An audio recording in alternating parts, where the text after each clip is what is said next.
Assalamualaikum warahmatullahi wabarakatuh.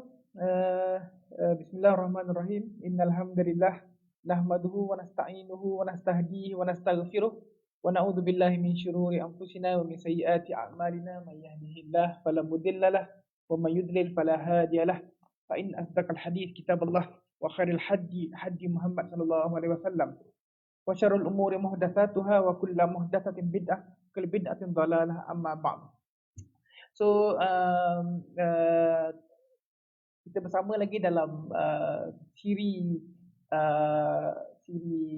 pengajaran melalui yang dianjurkan oleh IIUM Medical Specialist Center, dan hari ini saya Dr. Syed Abdul Khalik bin Syed Abdul Hamid, seorang pakar pediatrician dan neonatologist, akan bercerita mengenai neonatal jaundice. Neonatal jaundice, help my baby is yellow.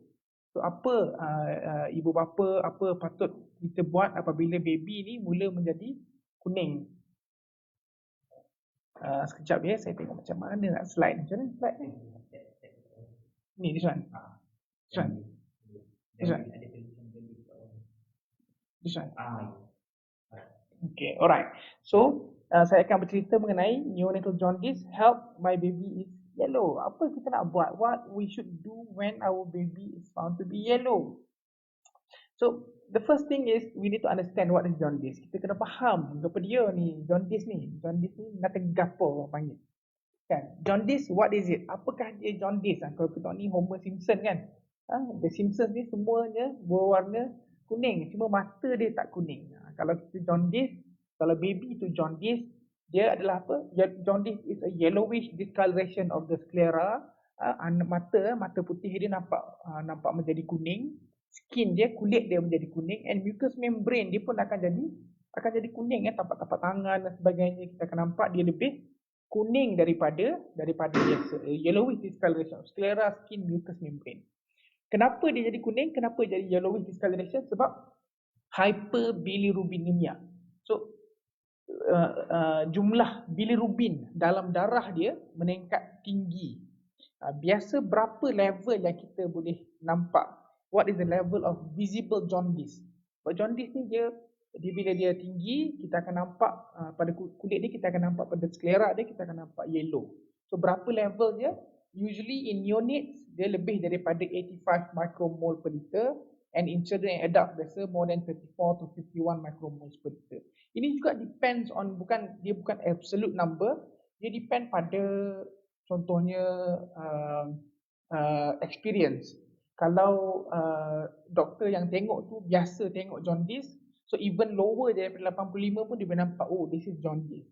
Ataupun kalau contohnya kalau orang yang darker skin, kulit dia agak gelap, biasanya value yang kita boleh nampak visible jaundice tu level bilirubin dia lebih tinggi daripada yang fairer skin. Orang yang kulit dia sangat-sangat fair, sometimes kita boleh nampak jaundice bila level dia agak rendah. Juga depends on lighting. Kalau lampu bilik itu memang warnanya warna kuning, for example, semua baby pun akan nampak macam jaundice.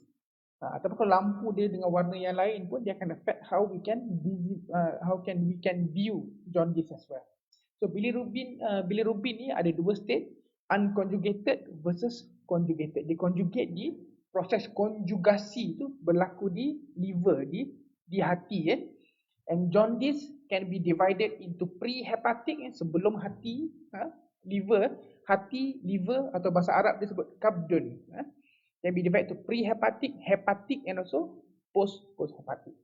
So apakah dia yang menyebabkan jaundice ni? Jaundice ni basically berlaku disebabkan oleh kita punya sel darah merah kita pecah. Sel darah merah kita pecah. Dalam darah merah kita dia ada hemoglobin. So hemoglobin ini yang pekerjaan dia sedut oksigen, dia ambil oksigen, dia tukar di paru-paru, dikeluarkan, dia ambil oksigen di paru-paru dan dikeluarkan tubuh untuk kita guna untuk metabolisme dan sebagainya oksigen, dan dia ambil daripada tisu, dia ambil carbon dioxide. Dia jadi dia ambil carbon dioxide, dan carbon dioxide tu dikeluarkan. So benda ni, proses ini dibuat oleh kita punya hemoglobin. So hemoglobin ini nanti dia akan bila dia pecah, bila darah merah pecah, hemoglobin ni proses di metabolite dia akan pecah heme dengan globin. So heme ni dalam proses dia akan dikonvertkan lah. Dia akan dikonvertkan daripada heme dan finally dia akan jadi bilirubin dan mengalami proses konjugasi di dalam hati. So banyaklah proses dia daripada UDP glukos, dia akan tukar jadi UDP glucuronic acid, kemudian dia ditambah dengan bilirubin jadi bilirubin monoglucuronide dan so on so forth. Dan kemudian bilirubin yang telah dikonjugasi dikonjugatkan mula di bilirubin saja, kemudian dia akan jadi bilirubin diglucuronide ni. Dia dah konjugatkan dan dia baru boleh dikeluarkan daripada tubuh. So macam mana dikeluar daripada tubuh? Dikeluarkan daripada tubuh melalui kita punya usus, saluran usus kita, GI system, gastrointestinal system, melalui kita punya hepatobiliary circulation, dan dia juga boleh dikeluarkan melalui kuning kencing. Sebab itu kalau baby kuning sangat penting untuk kita pastikan baby tu buang air besar dengan baik dan baby tu buang air kecil pun dengan baik. Baby tu boleh kencing, boleh berak dengan baik. Sebabnya macam mana cara bilirubin boleh keluar daripada tubuh ialah melalui usus dan juga melalui saluran kencing. So kita kena pastikan baby tu kencing dan berak dengan baik. So conjugated bilirubin ni ditukar menjadi urobilinogen. So urobilinogen ni boleh keluar melalui saluran kencing, melalui kita punya kidney daripada buah pinggang kita, dan dia juga boleh masuk melalui enterohepatic circulation dari saluran pada hati dan kemudian dikeluarkan daripada situ, dan dia boleh dikeluarkan juga melalui usus dalam bentuk urobilin dan stercobilin. Urobilin dan stercobilin ni dia memberikan warna kepada kita punya najis tu. Apakah dia risk factor? Bayi yang bagaimanakah yang berisiko untuk mendapat jaundice? Bayi mana? So kita boleh tahu ni di antara sebenarnya dalam apa yang saya selalu ajar pada junior-junior saya, doktor-doktor di bawah saya dan juga pelajar-pelajar perubatan di bawah saya. Di antara benda yang paling penting seorang doktor kena tahu adalah untuk mengenal pasti risiko. Ya betul kita perlu tahu bagaimana hendak merawat, tetapi jauh lebih penting adalah kita kena tahu siapakah yang berisiko. Sebab kita kena cegah daripada awal, kita kena rawat daripada awal. So kita kena tahu bayi manakah yang berisiko terutamanya untuk mendapat jaundice yang tinggi. Bayi mana? Yang pertamanya premature. Bayi-bayi yang lahir pramatang. Bayi yang pramatang ini mereka berisiko untuk dapat kuning yang lebih tinggi. Bayi yang low birth weight, berat lahir dia kurang daripada 2.0 contohnya. Atau bayi-bayi yang kita tengok pada dia punya gestational age dia kurang daripada third centile. Sebenarnya bayi dia berat dia kurang daripada berat yang sepatutnya bagi usia bayi tu. Juga bayi-bayi begini berisiko untuk dapat kuning yang tinggi. Ini di antara risiko yang tinggi, mother with blood group O atau rhesus negative. Ibu-ibu yang darahnya darah O. Ibu darah O memang risiko bayi itu untuk dapat jaundice tinggi sekiranya bayi itu mempunyai darah selain daripada O. Contohnya ibu darah O, baby darah A atau darah B atau darah AB. So kita panggil ABO incompatibility. So bila ibu darah O, ibu boleh menghasilkan antibody terhadap B dan menghasilkan antibody terhadap A.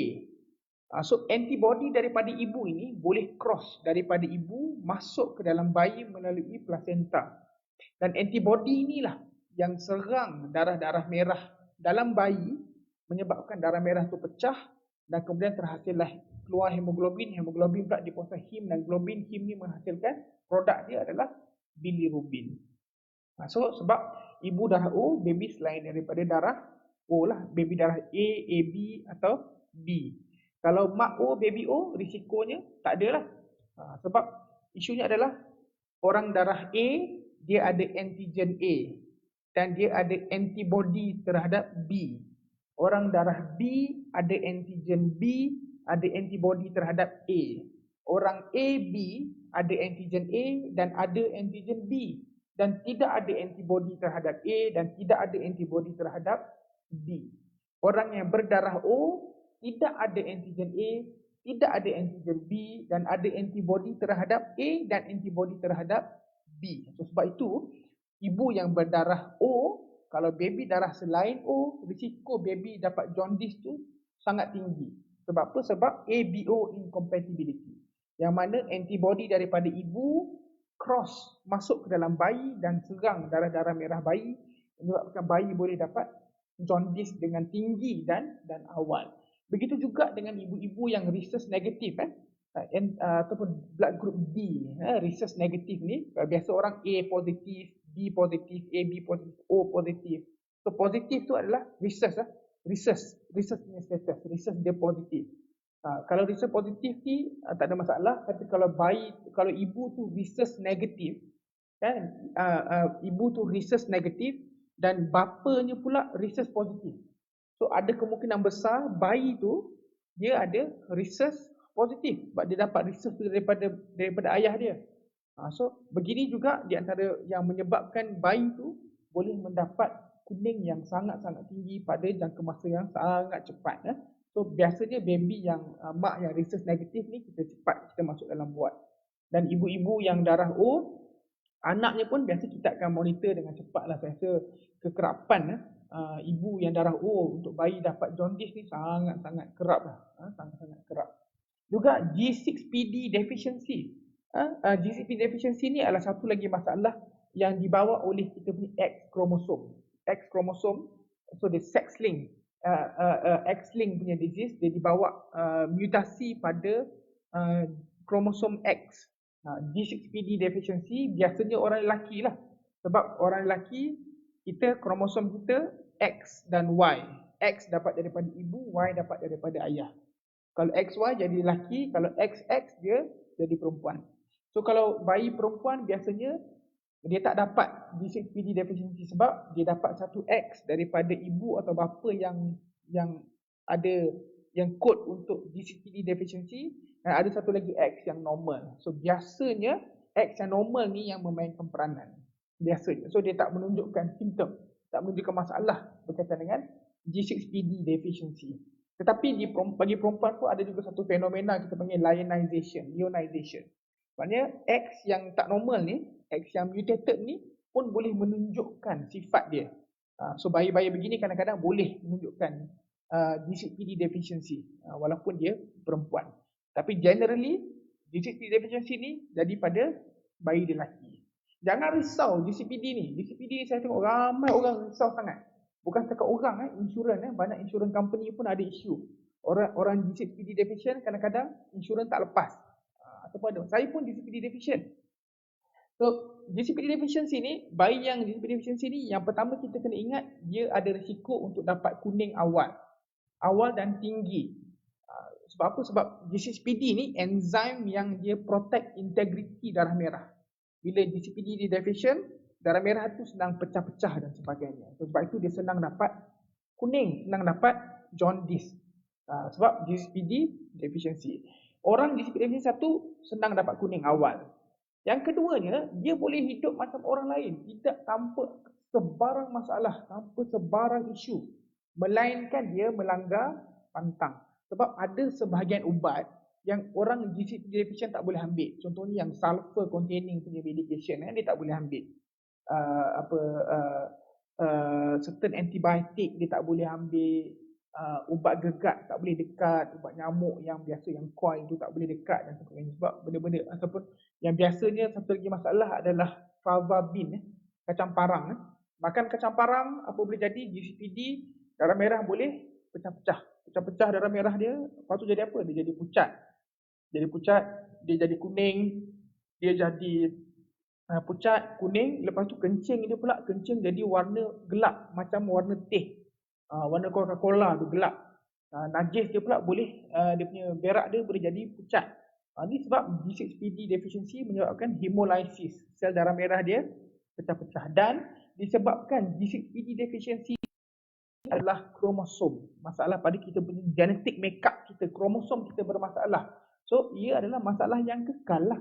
Dia bukannya penyakit yang akan baik, kan? Dia adalah masalah kekal dan dia bukan masalah kalau kita tidak mencari masalah itu. Maknanya kalau dia jaga pantang dia, tak adalah dia kena jaundice, tak adalah dia kena hemolysis, dia boleh hidup macam orang biasa. Kenapa insurans company ramai ada masalah dengan GCPD deficiency? Saya pun tak tahu. Bagi saya, it doesn't make sense. Sebab GCPD should be okay. Dia boleh hidup macam orang biasa tanpa sebarang masalah. Melainkan dia langgar pantang. Cuma pantang itu tak kerap. Benda-benda yang ubat-ubatan, antibiotik yang ada masalah dengan GCPD ni, orang tak guna dah sekarang ni. Cuma kita kena cakap lah. So siapa yang ada anak GCPD deficient, kena bagi tahu doktor. Bila jumpa doktor untuk ambil ubat, kena cakap, anak saya GCPD deficient. So dia akan dapatlah, dia akan bagi tahu apa ubat-ubat yang tak boleh ambil dan sebagainya. Okey. Lagi yang dia punya level serum bilirubin ni naik dengan cepat. So ni pun risiko yang tinggi. Kemudian sepsis, bayi-bayi yang ada jangkitan kuman juga berisiko untuk dapat jaundice. Bayi-bayi yang ada lactation failure in exclusive breastfeeding. Bayi-bayi yang exclusive breastfeeding tapi lactation failure. Dia tak berjaya nak menyusu dengan baik. Baby tu kering. Baby tu boleh dapat dia punya enterohepatic circulation tak berfungsi dengan baik. So bilirubin tak mampu nak keluar daripada usus dengan cepat dan baik. So mereka ni juga berisiko untuk dapat kuning yang tinggi. Kemudian kefal hematoma, subapponeurotic hemorrhage, so ataupun bruises, ada lebam-lebam. So kefal hematoma ni adalah collection darah pada scalp, pada dia punya scalp ni apa kulit kepala kita ni, scalp kita ni ada collection pendarahan. Contohnya bayi-bayi yang lahir dengan vacuum.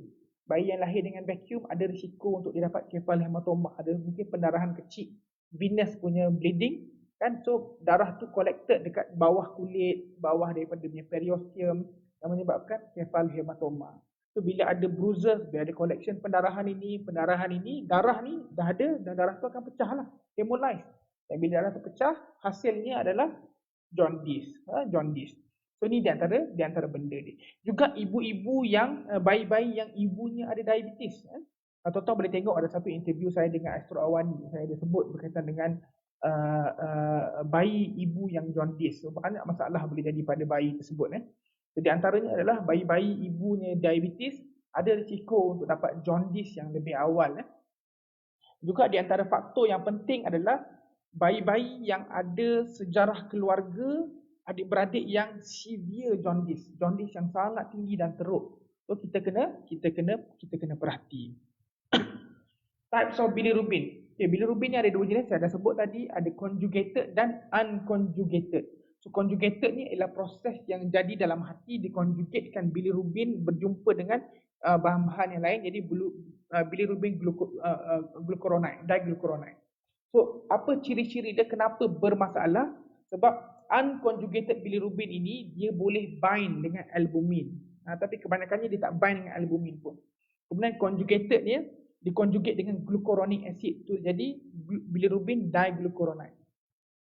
Dia adalah yang unconjugated ni lipid soluble, dia lipophilic, dia lipid soluble, dia hydrophobic, dia tidak suka dengan air, dia macam wax kan, macam wax style. So lipid soluble, dia fat soluble. Tetapi yang dah conjugated dia adalah water soluble, dia hydrophilic dan lipophobic.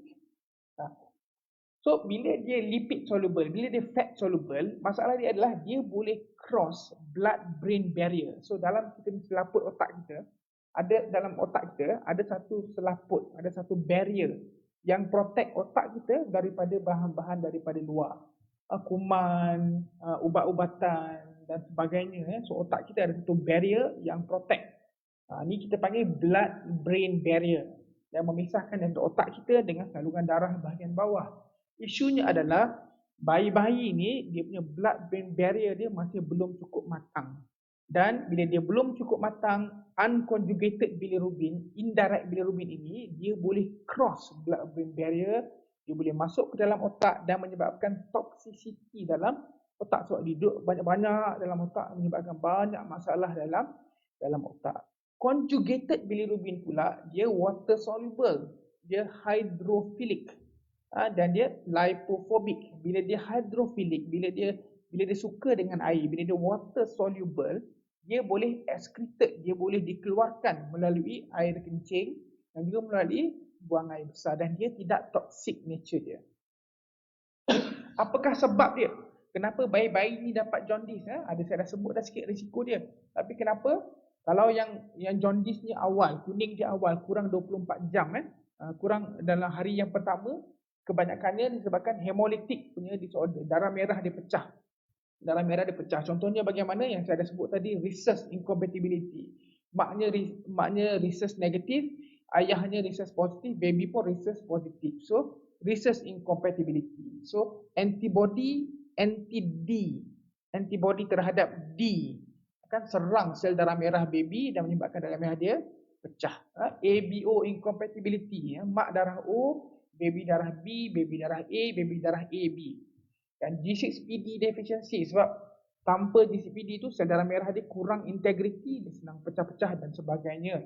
Ada oxidative stress, dia senang pecah. Proses kelahiran dia pecah. Spherocytosis, bentuk sel darah merah dia sepatutnya bentuk macam donat tu lebih kurang, tapi sebenarnya dia bentuk macam sphere. Pun sama, dia senang sel darah merah senang pecah dan menyebabkan jaundice. Juga oleh congenital infection. Dan kita kuman sewaktu proses mengandung. Toxus ni adalah toxoplasma. Toxoplasma ni kuman yang biasa dapat pada kucing.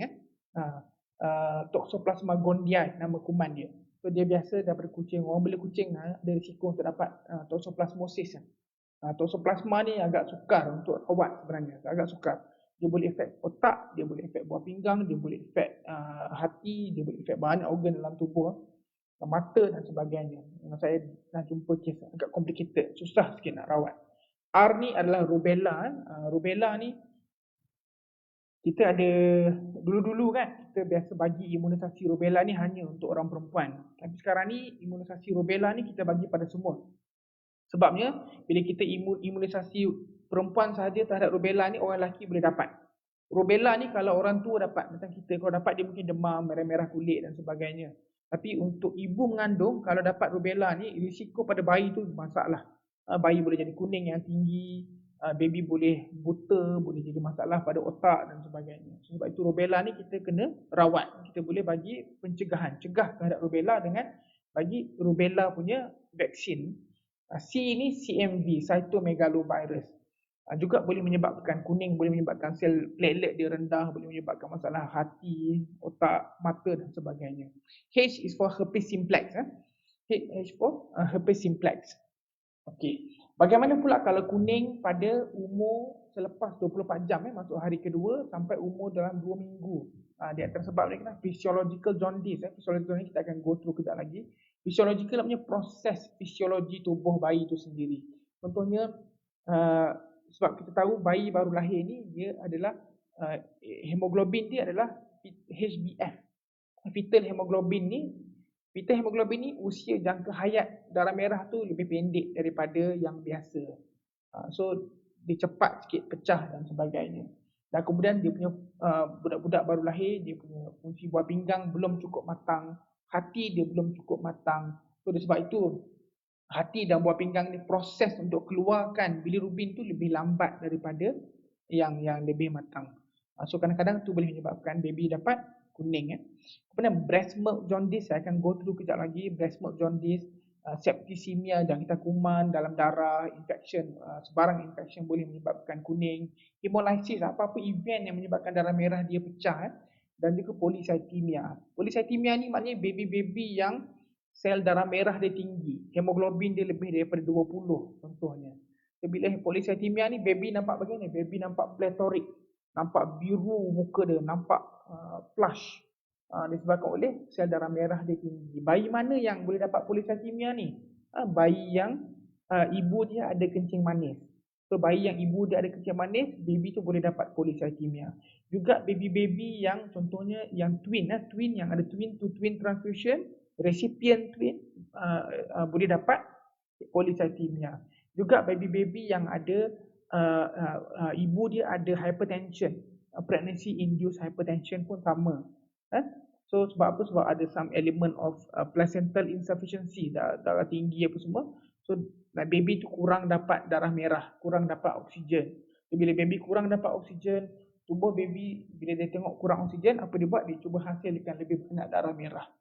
Bila dia cuba hasilkan banyak darah merah, kesan dia adalah Polycythemia. So polycythemia banyak darah merah terpecah dan menyebabkan kuning. Polycythemia juga bahaya sebab dia boleh menyebabkan trombotik punya event. Trombotik punya event maknanya saluran darah boleh tersumbat.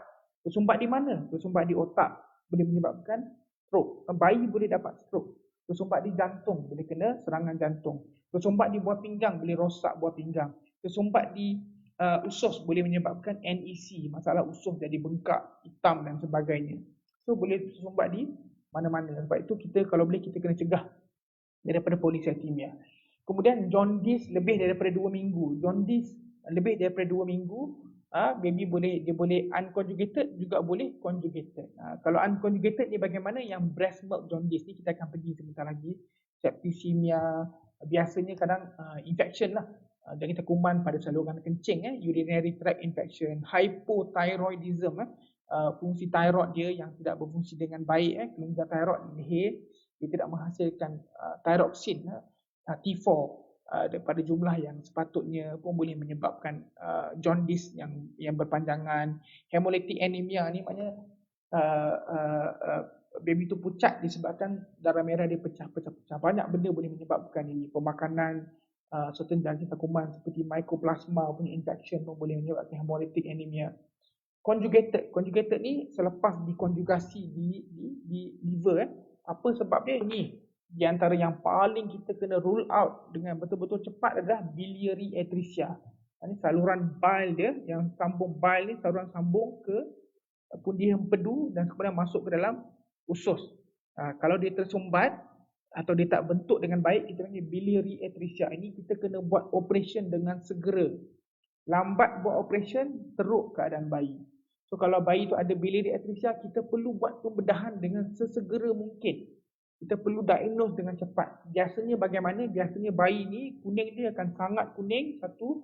Yang kedua, najis dia akan jadi sangat pucat, berak dia tu akan jadi warna pucat, warna macam clay color, warna macam lebih kurang putih ni, warna macam clay lah, clay.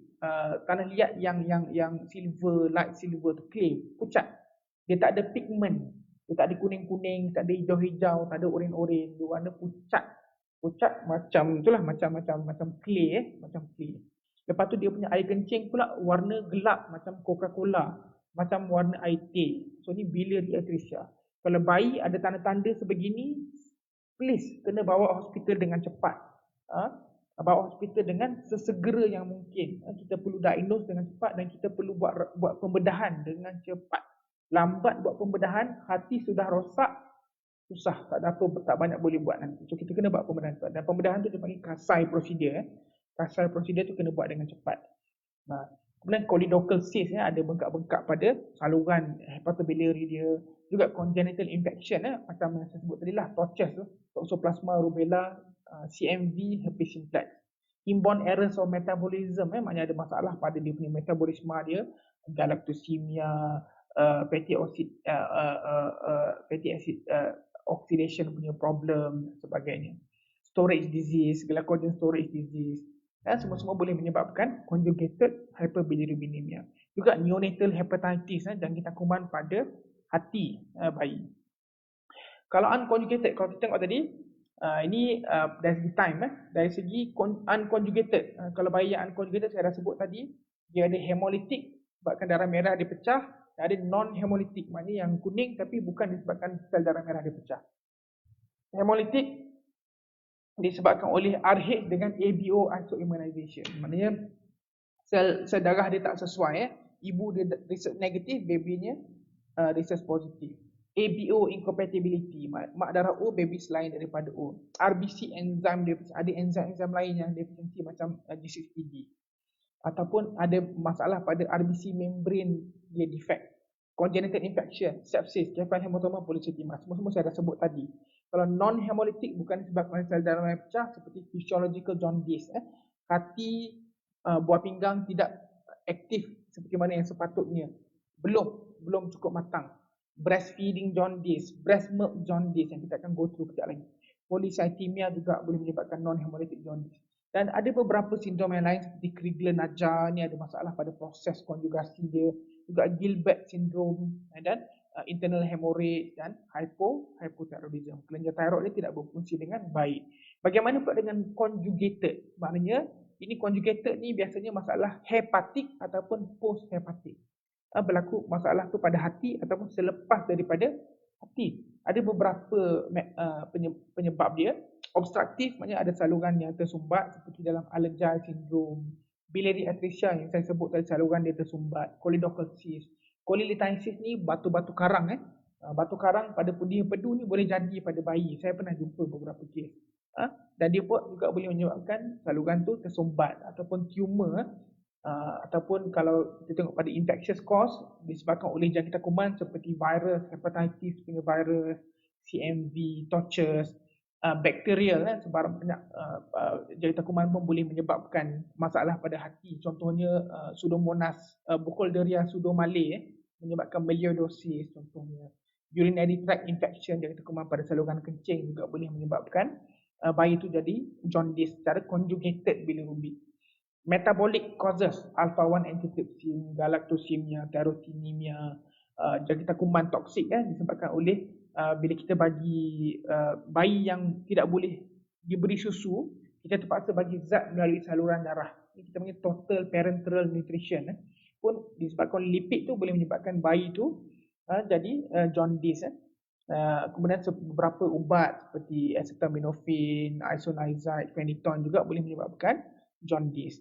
Autoimmune ni antibody dia sendiri yang serang seperti autoimmune hepatitis, juga cholangitis, inflammation radang pada saluran biliary dia. Okey. Apakah dia physiological jaundice? Saya dah sebut tadi, physiological jaundice ni typically dia muncul pada hari kedua dan ketiga, bukan hari yang pertama. Biasanya dia disappear by umur 7 hari.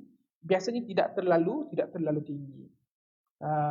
Biasanya tidak terlalu tinggi. Okey, apa pathological jaundice pula adalah jaundice yang muncul pada hari pertama. So kalau jaundice tu muncul sebelum umur 24 jam, maka always pathological. Ataupun jaundice tu muncul selepas umur, ataupun jaundice tu persistent selepas umur 14 hari, selepas umur 2 minggu, is always pathological. Cuma 2 minggu ni kita tengok pada bayi tu matang atau pramatang. Kalau bayi matang kita ambil 14 hari, bayi pramatang kita ambil 21 hari. Prolonged jaundice. Saya rasa ramai yang bayi yang masih kuning selepas pada umur 14 hari kalau matang, atau pada bayi pramatang kita ambil 21 hari. Kita ambil sebagai prolonged jaundice. So bila prolonged jaundice kita kena siasat, kita kena pastikan bukan biliary atresia, tu yang paling penting. Najis dia mesti ada pigmented stool. Mesti ada warna kuning, warna hijau, warna oranye. Dia tak boleh pucat. Kalau najis dia pucat, kita kena pastikan dia bukan biliary atresia. Sebab biliary atresia saya dah sebut tadi, saya akan sebut banyak kali, perlu buat pembedahan dengan segera yang mungkin. Kita pastikan dia bukan biliary atresia. Kita pastikan bukan masalah hati, kita cek fungsi hati dia. Kita pastikan bukan masalah thyroid, kita cek dia punya thyroid function test. Tengok TSH dan tengok dia punya TFT dia. Kita pastikan dia bukan G6PD deficient. Kita pastikan dia bukan ada masalah jangkitan kuman pada saluran kencing. Sebab itu bayi yang prolonged jaundice ni, kita memang akan cek air kencing dia. Okey, physiological versus pathological macam saya sebut tadi, physiological ni kurang 24 jam, pathological ni lebih 24 jam, physiological ni selepas 24 jam, pathological yang sebelum 24 jam dan juga selepas 2 minggu, selepas 2 minggu dalam bayi yang matang ataupun selepas 3 minggu untuk bayi yang pramatang. Okay, alright. So, apakah dia beza antara breastfeeding dengan breast milk jaundice? So, breastfeeding jaundice ini, jaundice disebabkan oleh penyusuan susu ibu. Biasanya first week after birth, pada minggu yang pertama selepas lahir, biasanya dalam bayi-bayi yang breastfed, bayi-bayi yang menerima susu ibu sahaja. Apa masalah dia? Biasanya disebabkan oleh insufficient breast milk intake. Susu ibu tak cukup. Susu ibu, kita assume bagi susu ibu ni senang kan. Sebenarnya, tanyalah mana-mana ibu yang dah pernah mengandung, dah pernah menyusu anak kan. Anak saya ada 5 orang. Saya nampak sebenarnya susu ibu ni menyusu tu susah. Sebab itu Allah sebut kan, penyusuan ibu ni wahnan ala wahnin wa fisaluhu fi amain kan. Mengandung dan dapat anak ni wahnan ala wahnin, kesusahan demi kesusahan, wa fisaluhu fi amain, dan dia dia beri penyesuaian selama 2 tahun. Nak bagi susu ibu ni sebenarnya susah. Sebab itu Islam ajar kita kena hormat ibu dan kemudian baru bapak lah. So, bapak-bapak jangan jealous dengan ibu-ibu ni. Nak bagi susu ibu tu bukan senang, dia susah sebenarnya kan. So kadang-kadang bila susu ibu tak cukup kalori, tak cukup susu untuk menyebabkan usus dia bergerak dengan betul, dan keluarkan bilirubin banyak daripada usus. Dan dia juga increase intrahepatic circulation, dia tak increasekan reabsorption of bilirubin from the intestine. So di semua ni menyebabkan baby tu boleh dapat kuning. So bagaimana nak rawat dia? Rawat breastfeeding jaundice bukan stop breastfeeding, bukan bagi susu kambing, bukan bagi susu unta, bukan bagi susu haiwan lain. Manusia ambil susu manusia. Tak payah sibuk dengan haiwan-haiwan lain. Kambing bagi kambing yang minum. Kan, susu ibu, so treatment dia adalah kita more breastfeeding, bagi breastfeeding dengan lebih kerap.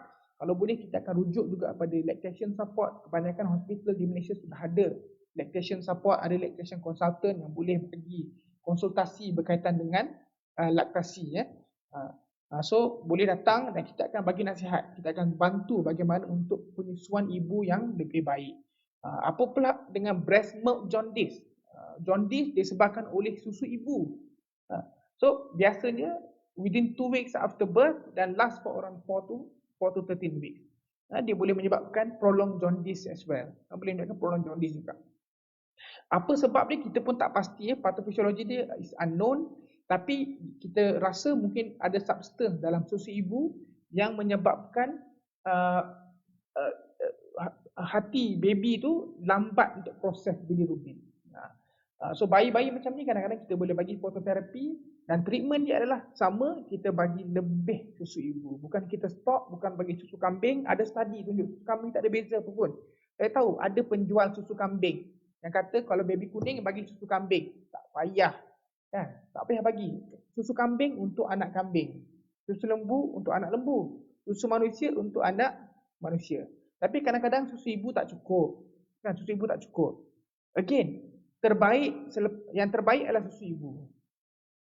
Selepas susu ibu adalah susu ibu lain. Maknanya contohnya baginda Nabi kita sendiri dia pernah menyusu dengan ibu susuan.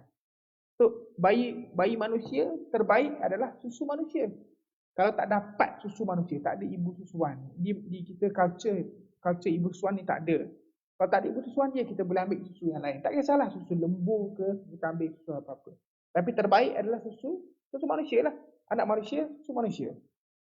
Okey, bagaimana bayi-bayi ini present? Dia boleh jadi jaundice, kuning, macam sebut tadi memang nampak kuning di mata, anak mata yang putih tu kita nampak kuning, kulit dia nampak kuning. Cuma kuning tu kadang bayi kita merah kan. So apa kita buat? Kita tekan pada kulit dia, kita lepas, kita nampak dia mula putih tu kan. So kuning ni, kita tekan dia merah kan. Kita tekan, kita nampak dia putih sekejap. So masa tu kita nampak dia kan kuning. Bayi tu akan less aktif. Dia kurang aktif.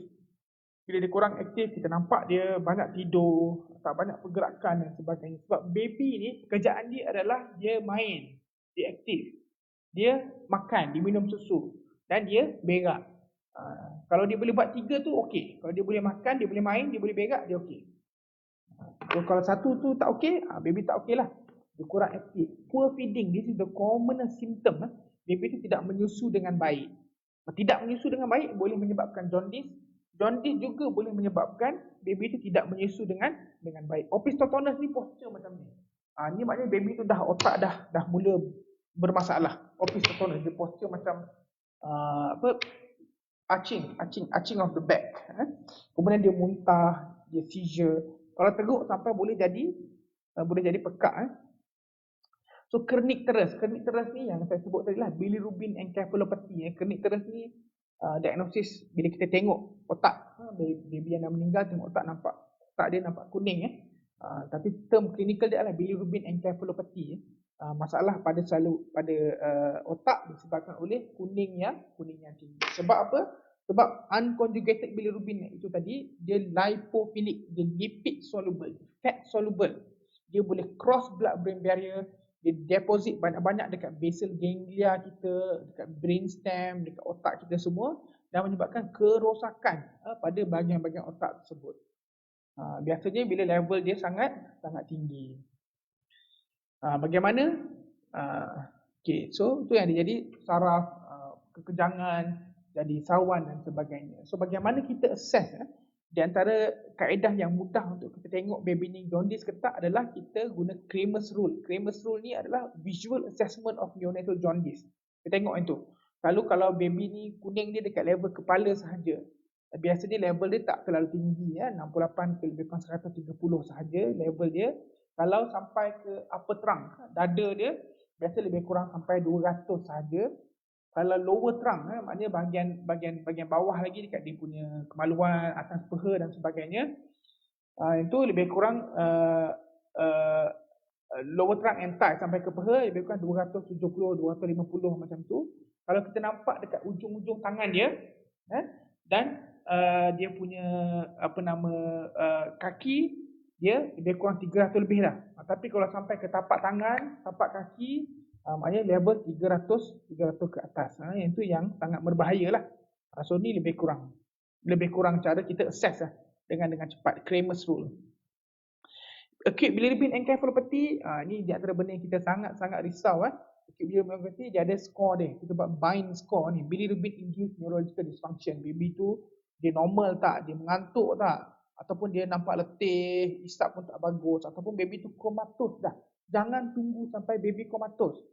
Kuning ni saya pernah tengok banyak ibu-ibu baby kuning nak masuk hospital, tak nak masuk hospital. Saya pernah jumpa juga tak nak masuk hospital, bawa balik hospital, baby tu dah kuning teruk sangat sampai dah otak teruk sampai komatos. So jangan tunggu sampai baby komatos. Jangan tunggu sampai otak dah rosak baru nak terima rawatan. Otak kita ni ada satu je, buah pinggang rosak sebelah, ada sebelah lagi. Sebelah tu rosak separuh, kita ada separuh lagi, kita boleh hidup okey. Kan? Tangan tak ada, tak apa. Kaki tak ada, tak apa. Tapi otak kita ada satu je. Jangan tunggu sampai otak rosak untuk menerima rawatan. Sebab itu kita kena pastikan jaundice kita perlu rawat. Kita perlu rawat. Jangan risau. Ada orang kata masuk hospital, doktor nak charge, nak duit. Kita tak ada kerja lah macam tu. Kita kalau boleh tak ada sakit, kita pun happy je. Kan? So, kalau baby kuning, kita perlu terima rawatan dengan baik. Muscle tone dia macam mana? Tone muscle dia okey tak, normal tak, ataupun lembik dah dia punya tone muscle dia, ataupun dia dah start ada sawan atau dah start ada arching of the back of pituitary pun sama tanda yang dah teruk dah otak dia. Ataupun bagaimana cara dia menangis biasa ataupun menangis dia high pitch. Nangis dia suara macam suara nyaring shrill ni macam pontianak baby nangis macam tu kan. So ataupun dia memang tak boleh menangis, tak berhenti, ataupun dia tak menangis langsung. Baby tak berhenti menangis langsung, maknanya baby dah tersangat-sangat letih, tersangat-sangat dah mula komatos. So jangan tunggu macam tu lah, jangan tunggu sampai macam tu. So satu lagi di antara benda yang kita nak kena tengok adalah excessive weight loss. Kadang-kadang bayi yang bila dia balik rumah, dia tak dapat susu ibu dengan baik, kan? Dia kuning. Banyak kes kita jumpa adalah berat badan dia turun lebih daripada 7%, lebih daripada 10%, kurang berat badan.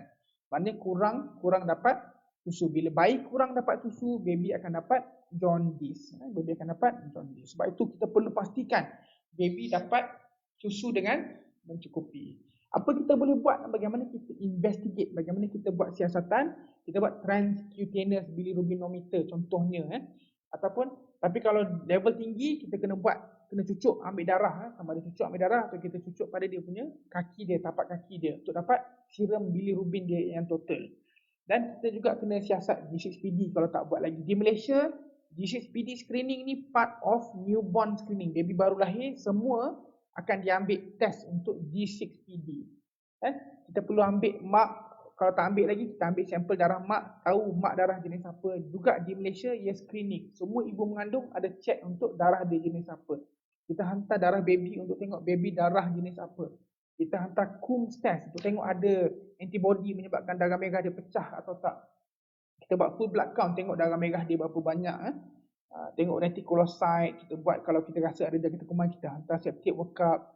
Dan untuk sebahagian kes, kita kena hantar fungsi hati, kita kena cek fungsi thyroid dia. Ada kadang-kadang kalau kita contoh prolonged jaundice, nadis dia pucat dan sebagainya, kita kena buat ultrasound pada dia punya hati. Dan teruk mungkin ada sampai perlu buat MRI. Jaundice ni boleh bawa kematian. Saya sendiri pernah jumpa beberapa kes yang baby tu meninggal disebabkan kuning yang terlalu tinggi. So kuning ini jangan buat main, jangan buat main. Ini contoh dia, baby yang kuning tapi baby ni nampak okey lah. Kita nampak kulit dia kuning, kita nampak mata dia tu kan, boleh nampak mata dia kuning. Ini contohnya bilirubinometer. Kita check dengan alat ini, ada banyak brand lah. Dengan alat ni kita boleh check kuning pada kulit dia sahaja. Ini satu kaedah yang sangat bagus lah sebenarnya. Cuma mesin ni masih mahal lagi harga dia. Bagaimana rawatan kita? Bagaimana kalau baby masuk ward, kita buat apa? So kita bagi fototerapi. So saya sebut tadi, unconjugated bilirubin ni dia lipophilic dan dia hydrophobic. Sebab dia lipophilic, dia boleh cross blood brain barrier. Disebabkan dia hydrophobic, dia takut air, dia suka kepada fat, dia fat soluble, dan dia hydrophobic, dia boleh cross blood brain barrier dan dia tidak boleh dikeluarkan melalui usus, tidak boleh dikeluarkan melalui air kencing. So kita bagi fototerapi. Fototerapi ni dia buat proses photoisomerization. So dia tukar struktur molekul bilirubin tu menjadi lebih lipophobic. Maknanya daripada dia lipophilic jadi lipophobic dan hydrophilic. Dia lebih water soluble. So unconjugated bilirubin bila kena lampu warna biru ni, daripada dia fat soluble bertukar menjadi water soluble. So bila dia water soluble, dia dah tidak cross blood brain barrier dan dia boleh dikeluarkan melalui usus, boleh dikeluarkan melalui saluran kencing. So biasa lampu bagaimana? Kita ada LED, baru-baru ni LED lah. Fiber optik, saya akan tunjukkan gambar dia. Dulu-dulu kita guna halogen bulb, fluorescent tube, ni semua yang teknik lama, panas. Halogen ni panas, fluorescent pun panas lah. So sekarang ni kita lebih prefer LED dan sebahagian masih guna fiber optik. Dan dia ada range dia, frekuensi dia 400 ke 500 nanometer dan jarak dia lebih kurang 20 ke 30 cm daripada bayi. Apa kita kena buat? Kita kena pastikan baby stable, kita kena check temperature dia. Kadang-kadang kalau kita pakai halogen dengan fluorescent ni panas, so baby boleh jadi panas, boleh jadi burn. Dan kita kena tutup mata baby tu. Kita boleh continue breastfeeding dan sebagainya. Cumanya saya ingat, sebab saya dah sebut tadi, saya pun jadi pediatrician, saya pernah dapat kuning yang tinggi. Mak ayah saya ada banyak gambar saya dulu. Dia letak pakai yang si mata tutup tu, lepas tu jemur dekat panas, jemur dekat matahari. Saya nak sihatkan semua sekarang ni, jangan buat begitu. Sebab cahaya matahari ni boleh menyebabkan banyak penyakit lain, kanser contohnya. So jangan bagi direct sunlight kepada baby. Tak payah buat jemur baby tengah panas tu, jangan buat dah. Orang tak buat dah sekarang ni. So kita exposekan dengan cahaya lampu yang sesuai. Ada juga baru ni saya pernah nampak orang letak, dia treat dengan dia letak pad. Ada pad apa benda tu? Panty liner untuk kurangkan jaundice baby pun jangan buat lah. So kalau nak buat, kita buat based on apa evidence yang ada. Islam ajar kita kulha tu burhanakum in kuntum shadiqin. Kita pergi kepada treatment yang ada evidence yang terbaik. Ini contohnya apa yang ada di unit saya lah. Di hospital kita ada ni, contohnya kita pakai LED. Ini lampu dia masa tengah off. Dan ini lampu dia masa tengah on. Kita boleh nampak lampu dia berwarna biru. LED. Ini boleh banyak source lampu dia. Dan ini contohnya bayi yang kita letakkan dalam incubator. Supaya baby tu panas, dia humid, baby tu selesa dalam tu. Kita letak lampu dia, kita pakaikan penutup mata dia kepada bayi tu supaya mata dia tidak affected lah. Ini di antara contoh dia. Ini yang fiber optik, ini pun di unit kita juga.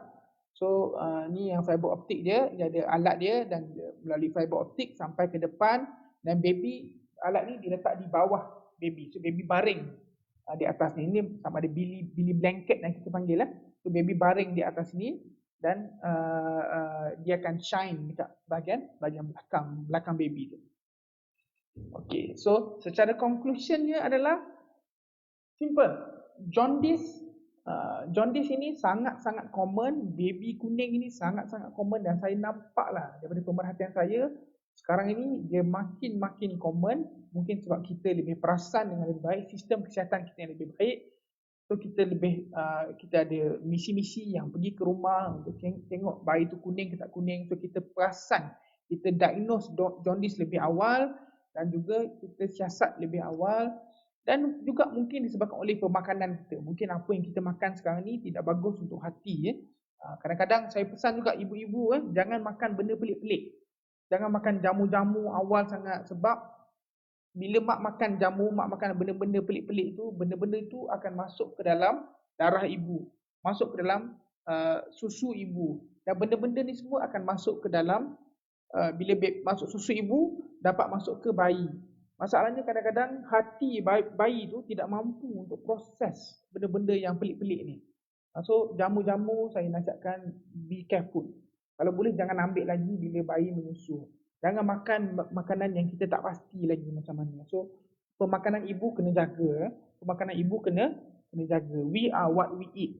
Bayi kita pun apa efek dia adalah apa yang kita makan. So ibu makan benda pelik, ibu makan benda yang tak berkhasiat dapat pada bayi. Ibu makan tinggi darah, ibu makan tinggi protein, baby akan dapat protein yang tinggi. Ibu makan tinggi vitamin, baby akan dapat vitamin lebih. Ibu makan makanan berkhasiat, baby dapat nutrisi yang berkhasiat. Ibu makan makanan tidak berkhasiat, baby dapat tidak berkhasiat. So, sebab itu pemakanan ibu ni adalah sangat penting, sangat-sangat penting. So ibu mesti makan makanan berkhasiat, ibu mesti jangan makan benda yang pelik-pelik, jamu-jamu, ubat-ubat yang tak berdaftar, ubat-ubat main beli mana-mana ni. Be careful, sebab semua-semua ni akan masuk ke dalam alkohol pun satu.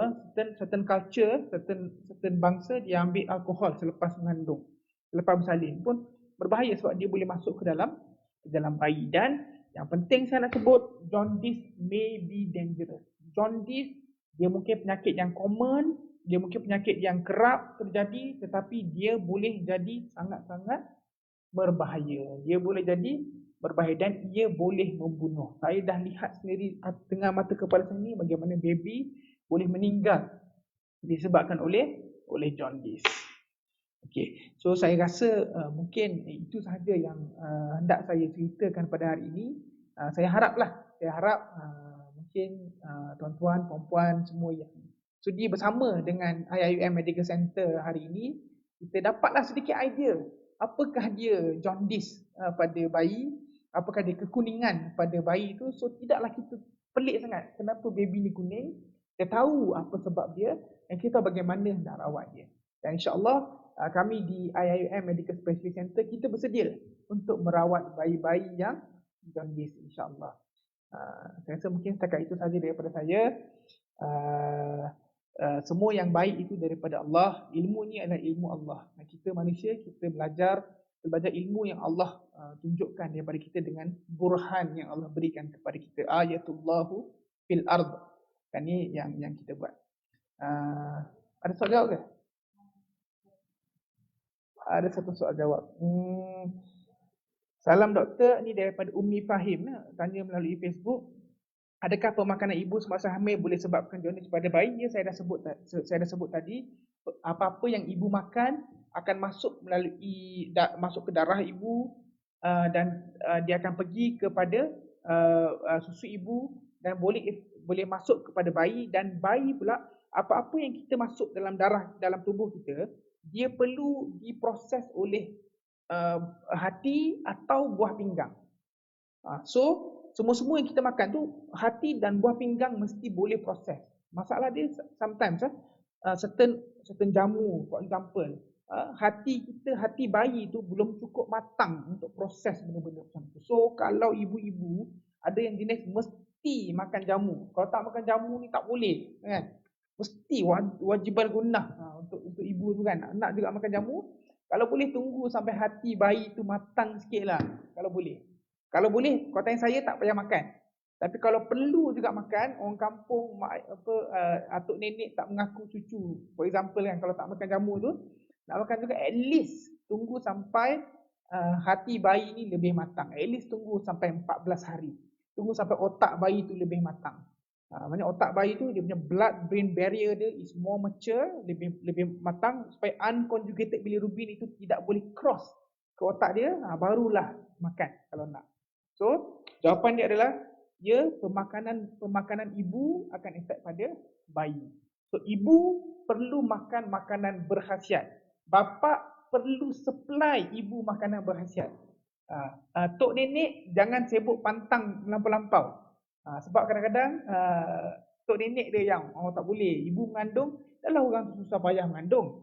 Lepas tu makan pula nasi kosong dengan sup dengan ikan rebus dia. Kesian orang tu kan.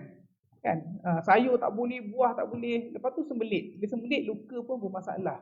So sebab itu ibu sangat penting kena makan makanan berkhasiat.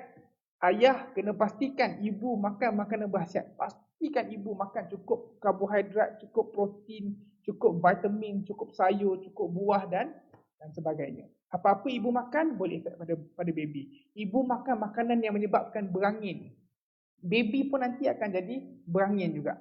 Ibu makan benda yang menyebabkan apa-apa, ada kemungkinan pada bayi. Ibu makan antibiotik, ada sikit efek pada baby pun sama. So sebab itu kena be careful. Kena be careful pada apa yang kita makan. Ada soalan lain? Tak ada dah? Clear. Topik ni simple lah. Tapi bagi saya sangat mengharapkan kita boleh rawat bayi kuning dengan baik. Dan ibu-ibu juga, ibu-ibu bapa juga kena tahu kadang-kadang kalau kita tidak cukup bagi susu, baby boleh kuning. Dan kuning ini macam saya dah sebut tadi, saya akan sebut banyak-banyak kali juga, jaundice may be dangerous. Dia boleh bawa kepada kecacatan kekal. Ada bayi yang dia pekak. Kenapa dia pekak? Sebab jaundice yang tinggi. Ada baby dapat masalah otak, kan? Sekolah tak boleh belajar, tak pandai baca, tak pandai apa. Sebab apa? Sebab jaundice dia tinggi masa dia bayi.